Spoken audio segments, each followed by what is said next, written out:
السلام علیکم۔ S M Islamic Urdu میں آپ کو خوش آمدید۔ ایک مرتبہ پتھر توڑنے والے چند مزدور حضرت سیدنا وہب بن منبع رحمۃ اللہ علیہ کی بارگاہ میں حاضر ہوئے اور عرض کی، حضور، جس قدر مصیبتوں کا ہمیں سامنا ہے، کیا ہم سے پہلے لوگ بھی کبھی ایسی مصیبتوں سے دوچار ہوئے؟ آپ رحمۃ اللہ علیہ نے ان کی یہ بات سن کر ارشاد فرمایا، اگر تم اپنی مصیبتیں اور اپنے سے سابقہ لوگوں کی مصائب کا موازنہ کرو تو تمہیں ان کے مصائب کے سامنے اپنی مصیبتیں ایسے محسوس ہوں گی جیسے آگ کے مقابلے میں دھواں، یعنی ان کی مصیبتیں آگ اور تمہاری مصیبتیں دھوئیں کی طرح ہیں۔ پھر آپ رحمۃ اللہ علیہ نے فرمایا، بنی اسرائیل میں ایک عورت تھی جس کا نام سارہ تھا۔ اس کے 7 بیٹے تھے۔ جس ملک میں وہ رہتی تھی وہاں کا بادشاہ بڑا ظالم تھا۔ وہ لوگوں کو زبردستی خنزیر کا گوشت کھلاتا، جو انکار کرتا اسے قتل کروا دیتا۔ چنانچہ اس عورت کو بھی اس کے بیٹوں سمیت بادشاہ کے سامنے لایا گیا۔ اس ظالم بادشاہ نے سب سے بڑے لڑکے کو بلوایا اور کہا، یہ خنزیر کا گوشت کھاؤ۔ اس مرد مجاہد نے جواب دیا، میں اللہ عز و جل کی حرام کی گئی چیز کو ہرگز نہیں کھاؤں گا۔ بادشاہ نے یہ جب سنا تو حکم دیا کہ اسے سخت ترین سزا دی جائے۔ جلاد آگے بڑھا اور اس کے ہر عضو کو کاٹ ڈالا اور اسے شہید کر دیا۔ پھر ظالم بادشاہ نے اس سے چھوٹے لڑکے کو بلایا اور اس کے سامنے بھی خنزیر کا گوشت رکھتے ہوئے کہا، اسے کھاؤ۔ اس نے بھی جرأت ایمانی کا مظاہرہ کرتے ہوئے جواب دیا، میں اللہ عز و جل کی حرام کی گئی شیء کو کبھی بھی نہیں کھاؤں گا۔ یہ سن کر بادشاہ آگ بگولا ہو گیا اور اس نے حکم دیا کہ ایک تانبے کی دیگ میں تیل ڈال کر اسے آگ پر رکھ دو۔ چنانچہ ایسا ہی کیا گیا۔ جب تیل خوب گرم ہو گیا تو اس نوجوان مجاہد کو تیل میں ڈال دیا گیا۔ اس طرح اس نے بھی جام شہادت نوش کیا۔ پھر بادشاہ نے اس سے چھوٹے کو بلایا اور کہا، یہ گوشت کھاؤ۔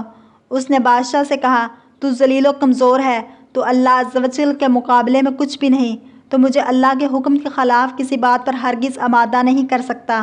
جو تیرے جی میں آئے تو کر لے، لیکن میں اللہ کی حرام کردہ اشیاء کبھی بھی نہیں کھاؤں گا۔ بادشاہ یہ سن کر ہنسنے لگا اور لوگوں سے کہنے لگا، کیا تم جانتے ہو کہ اس نے مجھے گالی کیوں دی؟ اس نے یہ سوچ کر مجھے گالی دی ہے کہ میں گالی سن کر طیش میں آ جاؤں گا اور فوراً اسے قتل کرنے کا حکم دے دوں گا۔ اس طرح یہ آسانی سے موت کے گھاٹ اتر جائے گا، لیکن میں ہرگز ایسا نہیں کروں گا۔ پھر اس بادشاہ نے کہا کہ اسے سخت سے سخت سزا دی جائے۔ چنانچہ ظالم بادشاہ کے حکم پر پہلے اس نوجوان کی گردن کی کھال کاٹی گئی، پھر اس کے سر اور چہرے کی کھال اتار لی گئی اور اس طرح اسے بھی شہید کر دیا گیا۔ بادشاہ نے اسی طرح مختلف ظالمانہ انداز میں باقی بھائیوں کو بھی شہید کروا دیا۔ آخر میں سب سے چھوٹا بھائی بچا۔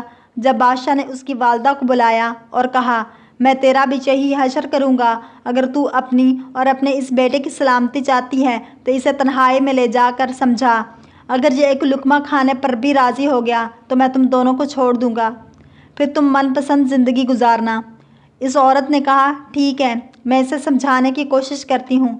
پھر وہ اپنے بیٹے کو تنہائی میں لے گئی اور کہا، اے میرے لخت جگر، اگر تو جانتا ہے کہ تیرے بھائیوں میں سے ہر ایک پر میرا حق ہے تو تجھ پر میرے 2 حق ہیں۔ وہ اس طرح کہ میں نے تیرے بھائیوں کو 2 سال دودھ پلایا تھا۔ تیری پیدائش سے چند دن قبل تیرے والد کا انتقال ہو گیا۔ پھر جب تیری ولادت ہوئی تو بہت کمزور تھا۔ مجھے تجھ پر بڑا ترس آیا اور میں نے تیری کمزوری اور تجھ سے اپنی شدید محبت کی وجہ سے تجھے 4 سال دودھ پلایا۔ میں تجھے اللہ عز و جل اور اس احسان کا واسطہ دے کر کہتی ہوں جو میں نے تجھ پر کیا کہ تو ہرگز اس چیز کو نہ کھانا جسے اللہ رب العزت نے حرام کیا ہے، اور بروز قیامت اپنے بھائیوں سے اس حال میں نہ ملنا کہ تو ان میں سے نہ ہو۔ جب سعادت مند بیٹے نے ماں کی یہ باتیں سنی تو کہا، میں تو ڈر رہا تھا کہ شاید آپ مجھے خنزیر کا گوشت کھانے پر ابھاریں گی، لیکن اللہ کا شکر ہے کہ اس نے مجھے آپ جیسی عظیم ماں عطا فرمائی۔ پھر وہ عورت اپنے بیٹے کو لے کر بادشاہ کے پاس آئی اور کہا، یہ لو، اب یہ وہی کرے گا جو میں نے اس سے کہا ہے۔ بادشاہ بڑا خوش ہوا اور اس کی طرف خنزیر کا گوشت بڑھاتے ہوئے کہا، یہ لو، اس میں سے کچھ کھا لو۔ یہ سن کر بہادر نوجوان نے جواب دیا، خدا کی قسم، میں ہرگز اس چیز کو نہیں کھاؤں گا جسے اللہ نے حرام کیا ہے۔ بادشاہ کو یہ سن کر بہت غصہ آیا، چنانچہ اس ظالم نے اس مرد مجاہد کو بھی شہید کروا دیا۔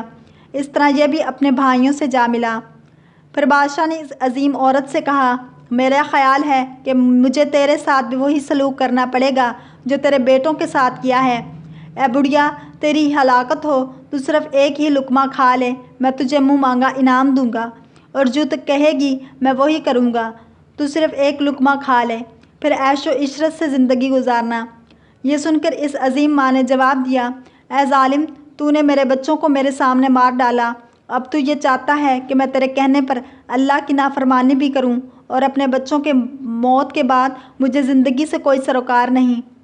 خدا عز و جل کی قسم، تو جو کچھ کر سکتا ہے کر لے، میں کبھی بھی اللہ کی حرام کردہ شے نہیں کھاؤں گی۔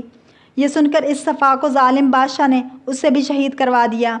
اس طرح اس عظیم ماں کی روح بھی اپنے عظیم فرزندوں سے جا ملی۔ سبحان اللہ، ان سب نے ایک ایک کر کے اپنی جانیں تو دے دی لیکن اللہ کے حکم کی خلاف ورزی نہ کی۔ اللہ تعالیٰ ان پر اپنی رحمت نازل فرمائے اور ان کے صدقے میں ہماری مغفرت فرمائے، آمین۔ اگر آپ کو یہ ویڈیو پسند آئی ہے تو لائک، شیئر اور سبسکرائب ضرور کریں تاکہ ایسی اسلامک ویڈیوز آپ تک پہنچتی رہیں۔